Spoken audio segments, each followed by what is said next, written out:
Saludos amigos, hoy tenemos a un invitado que forma parte de este equipo de personas que está haciendo importantes logros para el Perú en la agroindustria.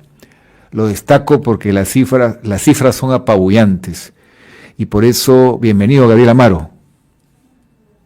Buenas tardes, ¿cómo estás? Pedro, muchas gracias por la invitación y encantado de estar con tus televidentes. Eh, la primera pregunta que habría que hacer es, ¿pensaron llegar a donde han llegado?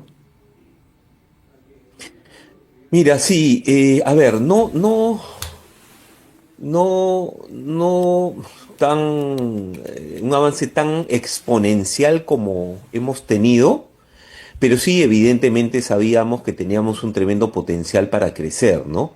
Ya este primer periodo de 25 años de desarrollo de la agroindustria, la agroexportación y la agricultura nos ha demostrado que el Perú no solamente puede llegar a las grandes ligas y está en las grandes ligas del mundo, sino que puede dar mucho más. Y te voy a dar una cifra. Mira, un exministro de Economía hace más o menos año y medio dijo que deberíamos tener como objetivo exportar 50.000 millones de dólares en productos agrarios al mundo, ¿no? Estamos en este año probablemente cerremos más de 14.000. Es una gran aspiración, pero yo creo que sí es totalmente lograble si continuamos con las buenas políticas públicas.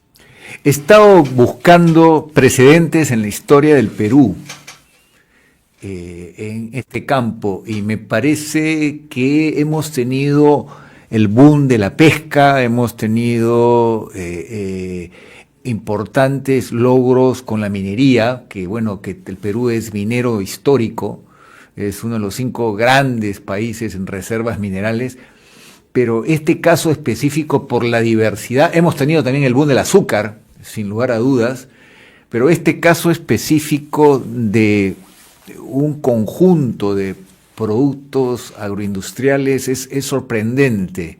Definitivamente hay que destacar que ha habido ciertas adecuadas sinergias. ¿Puedes identificarlas para nosotros? Sí, evidentemente, ¿no? Todo no es un solo elemento el que tiene que darse, digamos, en un sector económico para que resulte en un crecimiento de este tipo y exponencial, ¿no? Acá son varios elementos, ¿no? Primero, esto empieza a fines de los 90, el tema de la agroexportación peruana a este nivel, digamos, pero proviene después de que se hizo un arreglo de la economía y del país en materia macroeconómica. Se decidió también como política pública integrarnos al mundo a través de los tratados de libre comercio que se siguen dando felizmente a través de los diferentes gobiernos. El trabajo institucional también de tener un SENASA, ¿no? Una autoridad sanitaria reputada y de primer nivel y que acompaña todo este proceso de certificación del producto que se exporta y de acceso a mercados sobre todos, ¿no? Esta política del MINCETUR de buscar y promover productos peruanos, pero sobre todo un elemento sumamente importante, que es esta ley de promoción agraria que se aprobó el año 2000 y que nos dio un marco jurídico general para toda la agricultura que ha permitido que venga inversión a las zonas rurales y al agro particularmente. Teniendo en cuenta, además, de que nosotros tenemos un país privilegiado, porque somos uno de los que tienen más agua en el mundo, estamos entre los 10 primeros que tienen más agua dulce, tiene unos climas espectaculares para todo tipo de cultivo, en la costa, en la sierra y en la Amazonía, ¿no? Además que estamos en el hemisferio sur, en una zona donde no hay extremos de clima y que nuestro mercado objetivo es el hemisferio norte, en donde estamos contra estación y en donde está el 90% de los consumidores del mundo aproximadamente. Entonces, ese mercado que necesita alimentos de calidad y en abundancia, nosotros como Perú, aprovechando todo este potencial y vuelvo a repetir, con buenas políticas públicas podemos seguir promoviendo nuestro sector agrario y ofrecer esos productos que el mundo está necesitando, que son muy variados, ¿no? No solamente frutas y hortalizas, productos procesados, granos andinos, y hay una diversidad de productos que podemos también incursionar y que se pueden convertir en los siguientes años con otro boom tipo el arándano u otro, ¿no?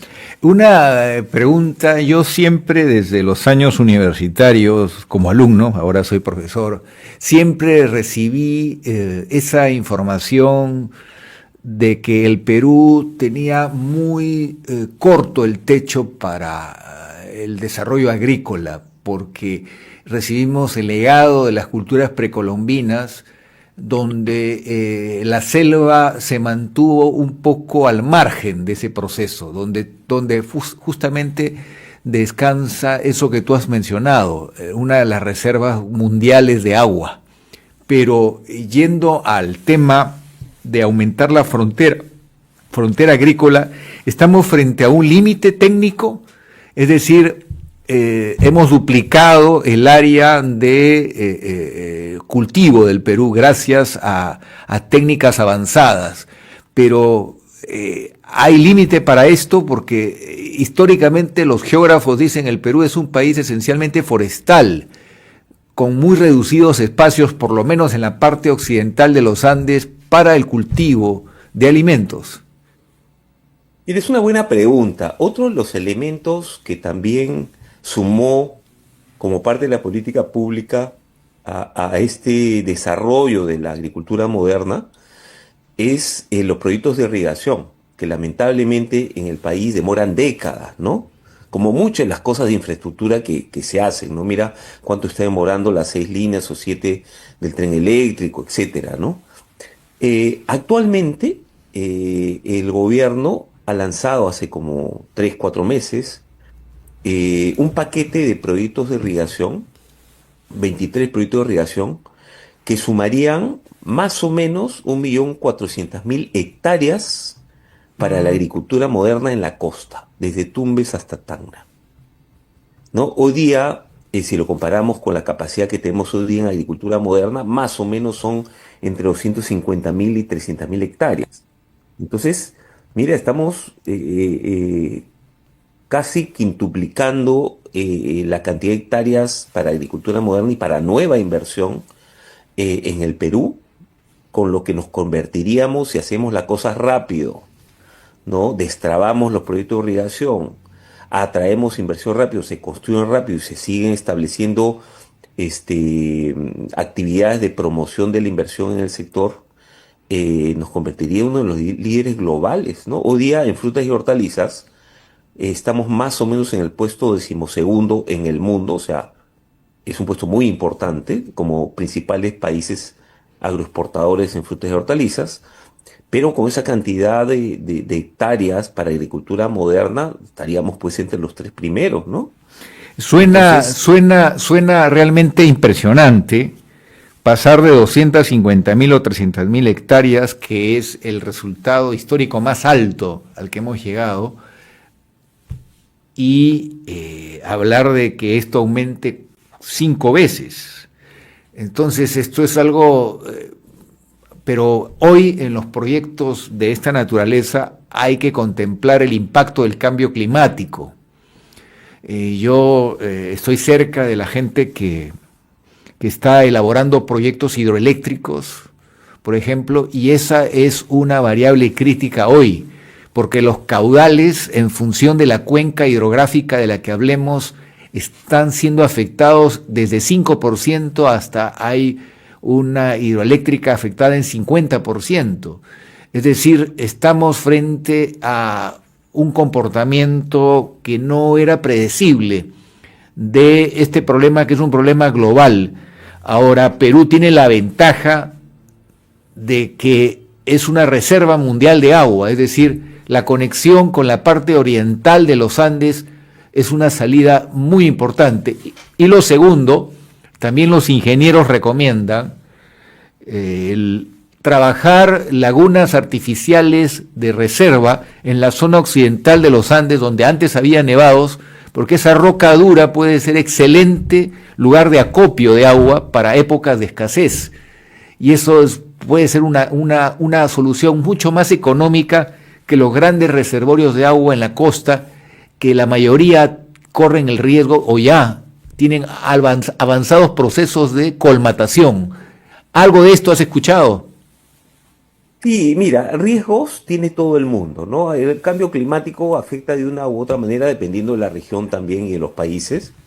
Hay que estar preparados para eso efectivamente y generar el desarrollo de infraestructura, digamos, crítica para poder balancear lo que sale, lo que se obtiene en una represa y los elementos que deberíamos tener para poder guardar un poco más de agua en momentos críticos. Pero lo principal es tener la infraestructura, ¿no? Y acá, por ejemplo, en Chaimochic todavía no está terminada la represa Palo Redondo. No hay represa, hay un canal madre, ¿no? Se construye, vamos a tener una capacidad de 400 millones de metros cúbicos para Chaimochic 1, 2 y 3, para ampliar las actuales hectáreas en producción, pero por otro lado, eso se tiene que manejar y operar adecuadamente para que no llegue a los niveles de colmatación como han llegado otros proyectos como Olmos, como Poecho, San Lorenzo y otros, ¿no?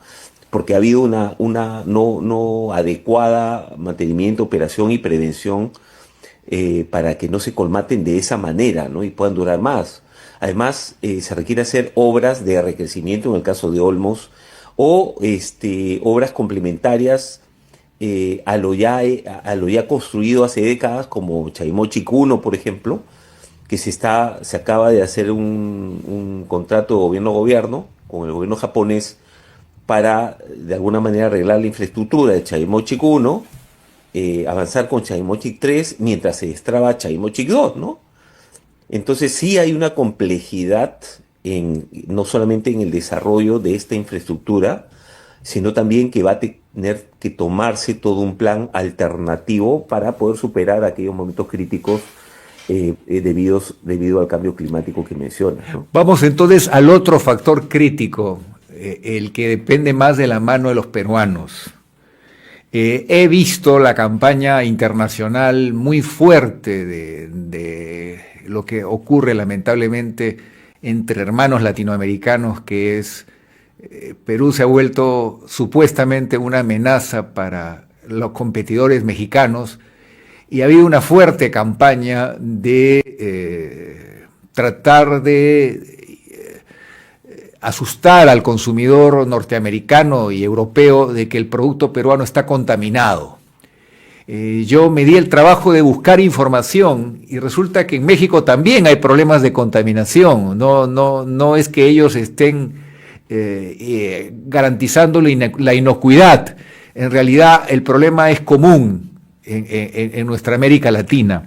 Pero sí hay una preocupación real de que por más buen trabajo que haga un empresario o una empresa por cuidar su suelo, por cuidar su agua, cuando el barrio tiene prácticas no muy limpias, obliga a un trabajo que no puede ser solo de un proyecto aislado, sino tiene que ser una política pública. En ese tema, yo siento que el Ministerio de Agricultura no está haciendo todo lo que puede hacer para que SENASA sea fortalecido, con la ayuda de las empresas privadas, con obras por impuestos, en fin, para que SENASA esté en todos los mercados del Perú y tengamos un examen mucho más riguroso de la inocuidad de los productos para el mercado interno y para el mercado de exportación, porque el barrio tiene que ser más limpio. ¿Estamos de acuerdo en eso? Mira, acá, gracias por la pregunta, es bien completa tu pregunta, pero quiero respondértela en dos partes, ¿ya? Primero, efectivamente hay una campaña en redes sociales donde tratan de echar lodo a la calidad del producto peruano.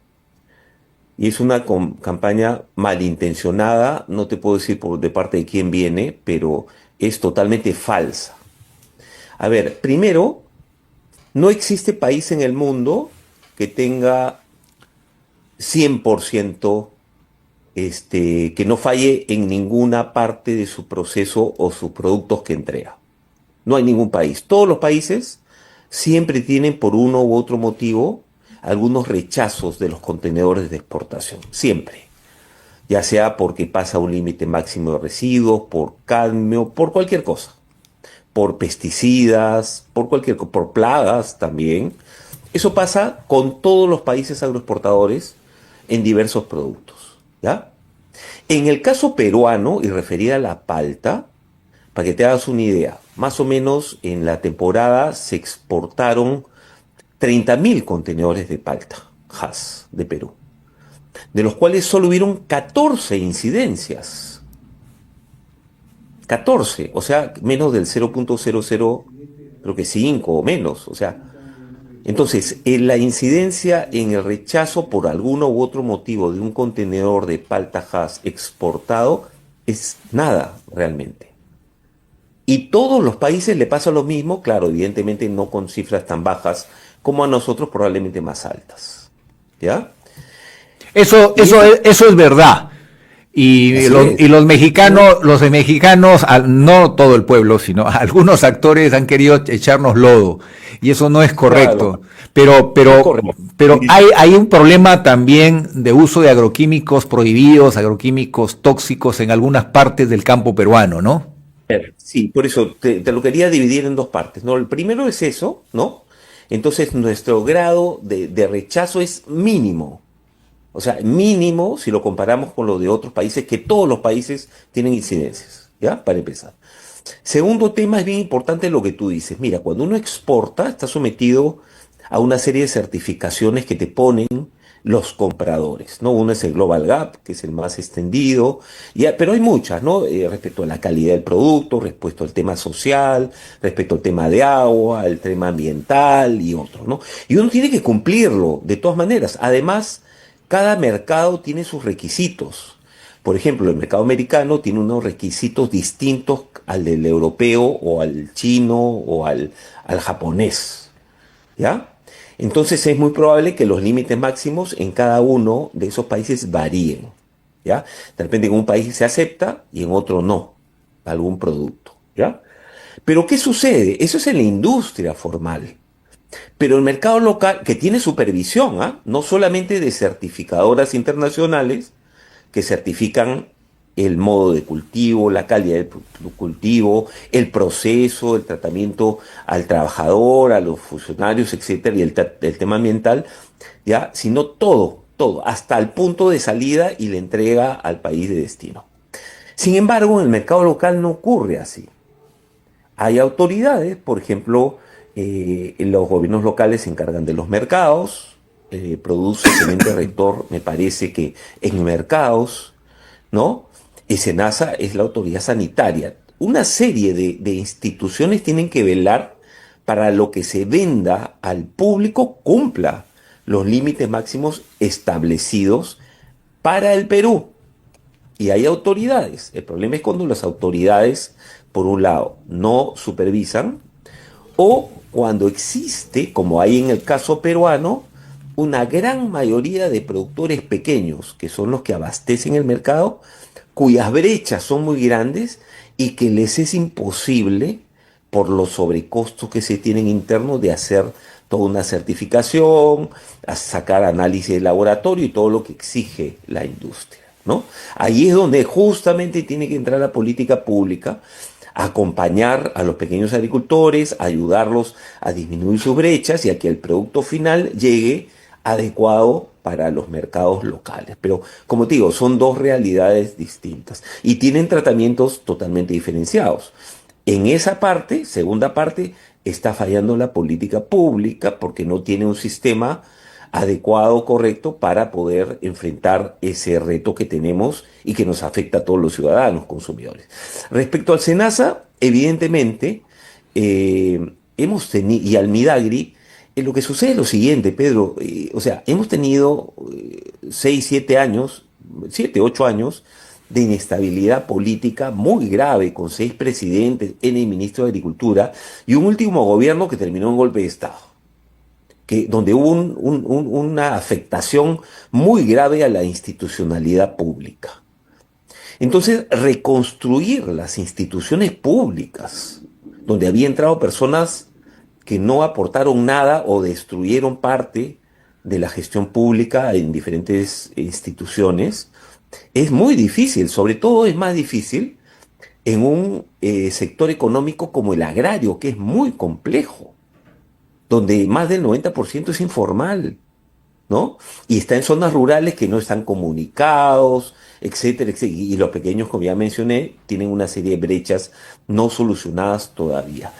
Entonces, eso para el gestor, que es el ente rector del Ministerio de Agricultura, comenzar a arreglar eso en 2 años que tiene el gobierno, ¿no? Es lento, es difícil, pero yo creo que va por buen camino. Le faltan muchas cosas de resolver, pero sí ha enfrentado y ha resuelto varias de ellas, ¿no? No está terminada la tarea. Una de ellas es, por ejemplo, como tú bien dices, modernizar y fortalecer el SENASA, que debe estar con el presupuesto necesario y las capacidades para atender todo este complejo sistema sanitario y los retos que tenemos en la pequeña agricultura, ¿no? No para digamos, afectar a la pequeña agricultura, por el contrario, para acompañarla y que pueda tener las capacidades de cumplir todos estos requisitos fitosanitarios. Allí, conversando con los propios especialistas de alguna de estas tres instituciones que te voy a mencionar, ya hemos hablado de SENASA, está Sanipes y está una parte de IGESA. Son los tres institutos en el Perú que tienen que ver con inocuidad. Y yo le preguntaba a una persona de alto nivel de estas instituciones si tenía sentido técnico fusionar a las tres. Y la respuesta fue sí, porque sería más fuerte el trabajo de inocuidad integral y podrían tener resultados con un estándar mucho más completo. Porque me decía, por ejemplo, hace algunos años hubo un serio problema de lotes de harina de pescado, que hubo alerta roja de productos peruanos, y después de una investigación muy rigurosa, porque eran empresas que tenían protocolos de primer nivel, se descubrió que sustancias prohibidas en el Perú habían sido utilizados en algunos campos agrícolas, por la lluvia había llegado al río y del río al mar, y habían terminado en la harina de pescado, pequeñas trazas que habían hecho daño en Noruega, en España. Entonces todo está, vuelvo al concepto, el barrio tiene que ser limpio, porque por más esfuerzo que hagan los exportadores, si hay quien está haciendo daño con malas prácticas, va a afectar tarde o temprano a toda la cadena alimentaria. Entonces, este es un tema crucial, la fusión. Y el otro aspecto es que el Ministerio de Agricultura le ponga más atención a este aspecto, y ahí sí reconozco que no tengo una definición, me gustaría tu opinión. Hay un viejo debate de dónde debe estar la función del agua.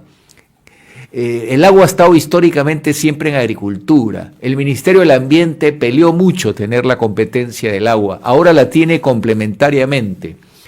Pero en realidad no debería ser la presidencia del Consejo de Ministros para darle una visión más de conjunto, y eso fortalecería trabajos que tienen mucho por delante y que preocupa que la mano del Estado no sea, no redunde en beneficios concretos. Por ejemplo, me ha sorprendido en sentido positivo este proyecto millonario para el río Rímac, para salvar el río Rímac, pero el río Rímac, a partir de cierta parte de las alturas de la ciudad, ya es un río muerto. O sea, hemos esperado mucho tiempo para rescatar el lugar por el que pasa 1/3 del agua que utilizan los peruanos en la capital del país. Entonces, si seguimos al ritmo como estamos respondiendo al problema del río Rímac, el Perú está perdido. Es muy tarde. La inversión se hace mucho más onerosa, mucho más difícil de recuperar el ecosistema, los ecosistemas. Hay problemas en todo el Perú, y el satélite y la tecnología moderna y los drones con visores nocturnos pueden hacer que el país tenga un monitoreo de cada metro cuadrado de su territorio, y darle las seguridades a nuestra vanguardia en el desarrollo que ustedes, como los que están haciendo lo que el fútbol no hace, trayéndole goles al Perú, es importante que haya ese trabajo de ir cuidando la casa para que el daño no sea mayor a la naturaleza, para que tengamos alimentos saludables y seguir conquistando el mundo con la riqueza de los productos hechos en el Perú. ¿Te parece que eso debería hacerse? A ver, sí, hay varios componentes en tu pregunta, ¿ya? Vamos por la primera. Respecto a la fusión de las tres instituciones sanitarias, ¿no? Yo creo que no estamos en este momento en condiciones de fusionarlas, de verdad. Son tres realidades distintas, aunque tienen muchos puntos de conexión, pero que todavía falta mucho para avanzar con el SENASA, así como con el SANIPES o DIGESA, ¿ya? Podría ser en un futuro, cuando lleguen a unos indicadores de eficiencia y de capacidades adecuados, cuando uno pueda pensar vamos a fusionarlos. Pero si hoy día tienen una serie de problemáticas y complejidades y no están estandarizados, yo creo que va a ser peor el tratar de fusionarlos, porque va a ser más complejo el problema que van a tener entre manos. Ese es mi punto de vista, y yo lo que sí optaría es por fortalecer, modernizar, mejorar las capacidades que tenga el SENASA y cada una de estas instituciones, y planificar una estandarización a mediano plazo para que cuando lleguen esos indicadores de eficiencia y de capacidades se pueda pensar en analizar una posible fusión. Eso por un lado, porque si no va a atrasar todo el desarrollo de una agricultura moderna y una pequeña agricultura que queremos formalizar y modernizar, que va a comenzar a ir a pasos nuevamente exponenciales, esperemos a partir del próximo año, ¿no? Ese es como primer punto. Respecto a lo otro, tú ponías el ejemplo del río Rímac, que sí a todos nos entusiasma tener que ese proyecto se haga realidad, pero ya, porque es un proyecto que tiene años también, pero que toda la cuenca del Rímac, ¿no? Y todo el curso del Rímac tengan las condiciones ambientales para ponerle alguna etiqueta adecuadas, cosa que no sucede. No nos quedamos en una partecita, ¿no? Nada más. Entonces, y ahí nuevamente está el ministro del Ambiente, probablemente está el gobierno local, está el gobierno regional, está el gobierno nacional, está el Midagri, está todo el mundo, el ANA y todo el mundo, ¿no? El ANA depende del ministro de Agricultura. Así es, así es. De ahí voy a ese tema del ANA, pero sí. Pero mira cuántas entidades tendrían que estar ahí para que esa cuenca sea una cuenca como corresponde y que cumpla toda la regulación. Las ecas de agua, el tema ambiental, la cantidad de agua que tiene que preservarse para la vida en ese río, la calidad de las vertientes, etcétera, un montón de Que la instituciones. población no utilice como un botadero masivo el río. Botadero más los desagües que lo botan al río, ¿no? Todo eso es público. Eso no es, el público tiene que establecer y hacer y construir y desarrollar lo que corresponde. Pero mira toda la complejidad que hay, ¿no? ¿Qué se necesita? Decisión política y tomar el toro por las astas. Porque si nosotros vamos a comenzar a pensar que hay que hacer, o sea, hay tanta burocracia y tanta regulación y poco liderazgo para hacer las cosas, que cada proyecto pues demora 40 años. Cuando en Europa, en Estados Unidos o en China, te lo hacen pues en 6 meses. Decisión política, desburocratización, procedimientos más ágiles, ¿no? Y bueno, ordenar la casa, ¿no? Si no, olvídate, no vamos a ver un beneficio tangible para los ciudadanos rápido. Mira lo que ha pasado con el tren, ¿no? El alcalde trae los trenes, no importa ya cómo los trajo, no, están los trenes, ya están. Un tren que puede durar 40, 50, 100 años más, ¿no? Estamos en el tema ideológico, político, ok, ya están. Yo no veo que trabajen todos para que esos trenes estén funcionando ya en 6 meses. No lo veo. ni ningún ciudadano, mientras están permitiendo que los ciudadanos vayan en combis, asesinas, estén sujetos, están perdiendo 2, 3, 4 horas de su vida la combi, en el micro, y aparte el tema de seguridad, etcétera, perdiendo horas vitales familiares que le dan un beneficio familiar, social, y horas productivas, mientras los burócratas están peleándose. Es Ya, correcto, mientras sí, es los correcto, trenes, hay que sí, limitarlos. es correcto lo que dices, Gabriel. Aunque tengamos en 2 años inaugurada la línea 2 del metro y podamos llegar hasta ATE con un sistema moderno, de todas maneras es un paliativo este esfuerzo de haber traído esos trenes, y lo constructivo es aprovecharlos y no ponerle trabas. En eso estamos de acuerdo. Eso pasa con todo, Pedro, con todo. Mira la vía expresa, que el esfuerzo del alcalde, por ejemplo, en donde ha hecho toda una vía expresa. Algunos dicen que no está señalizada, pero ya está hecha. Estaba, y si hubiera estado otro, probablemente lo hubiera hecho en 20 años. Aquí En vez de viene, aquí, todo sumar, sí, ¿no? Todo aquí, sumar a que se haga y que se termine y colaborar, están pues enfrentados. Eso es lo que no necesitamos los ciudadanos, necesitamos trabajar para generar bienestar y riqueza. estamos de acuerdo, Gabriel. Yo tengo también esa mentalidad constructiva de buscar el lado bueno de las cosas. Y la última pregunta, mi estimado Gabriel, sin perjuicio de que vamos a tener otros capítulos porque hablar contigo es importante. El tema de la exoneración tributaria que ha generado mucho debate. Ustedes podían seguir haciendo goles sin necesidad de estas medidas tributarias, ¿es verdad? No necesariamente. Te explico, ¿ya? A ver, en todos los países existe un marco promotor agrario, de diferentes formas. ¿Ya? Es más, la ley de promoción agraria ha tratado de ser repetida en otros países que hoy día son competidores nuestros. ¿Ya? Con cero de renta, por si acaso. ¿Ya? Entonces, y además, en países desarrollados hay subsidios directos a la agricultura. No solo a la pequeña agricultura, como quieren hacernos creer algunos, a toda la cadena productiva, porque hoy día no se habla pues del grande, del chico, del mediano, ni siquiera la FAO, ¿ah?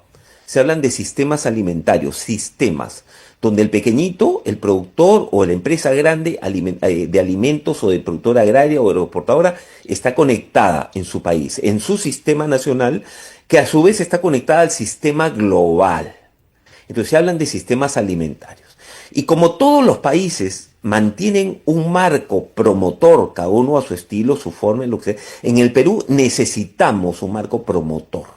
Y el marco promotor es, por ejemplo, la ley de producción agraria que se derogó de mala manera por temas ideológicos y políticos, y que felizmente este Congreso, a pesar de que muchos no les gusta el Congreso, este Congreso lo ha aprobado, ha sido muy responsable de haber, después de tener varios, 4 o 5 proyectos de diferentes bancadas, de diferente tendencia política, han sacado un proyecto que lo han aprobado en el Pleno y que el gobierno lo ha aprobado y que tiene respaldo de cadenas productivas, de pequeños productores de costa, sierra y selva, ¿no? Además del empresariado, ¿no?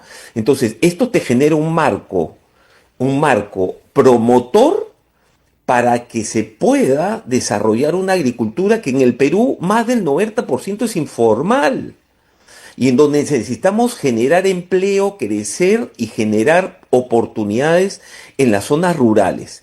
Mira, te lo voy a poner con números. Cuando no había 15% renta, o sea, antes del año 2000, el Perú no crecía, para ser fácil el ejemplo, más de 700, 800 millones de dólares de exportaciones, de agroexportaciones, durante más de 50 años. No crecía.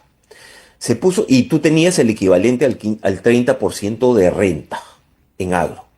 Pusiste la ley de promoción agraria con 15% de renta, que duró con las justas 20 años, y creció exponencialmente la tributación en el agro, con más de 12 mil millones de dólares de agroexportaciones. La pregunta es, ¿cuándo recaudaste más? ¿Cuando tenías 30% de renta en agro o cuando tenías 15% de renta en agro?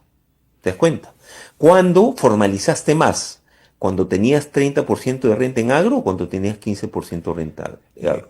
¿Cuándo disminuiste más la pobreza y generaste más empleo en la zona rural? ¿Cuando tenías 30% de renta en agro o cuando tenías 15%? El tema se cae de Maduro cuando uno tiene un marco tributario promotor en este sector, ¿ah?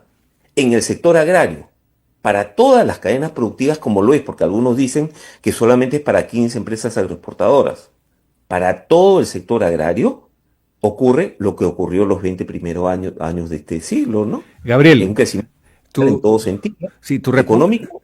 Social. tu respuesta es muy clara. Eso significa que sí podían haber sobrevivido con el régimen general, pero ahora van a poder hacer mucho más y esperamos que esos 12.000 millones de dólares lleguen a 20.000. Eso sería 50, un hecho 50. sería pues maravilloso, porque es trabajo para mucha gente y mejores condiciones de vida. A seguir adelante haciendo camino al andar y hasta muy pronto. Muchas gracias. Muchísimas gracias, Pedro, por la entrevista y un saludo a todos.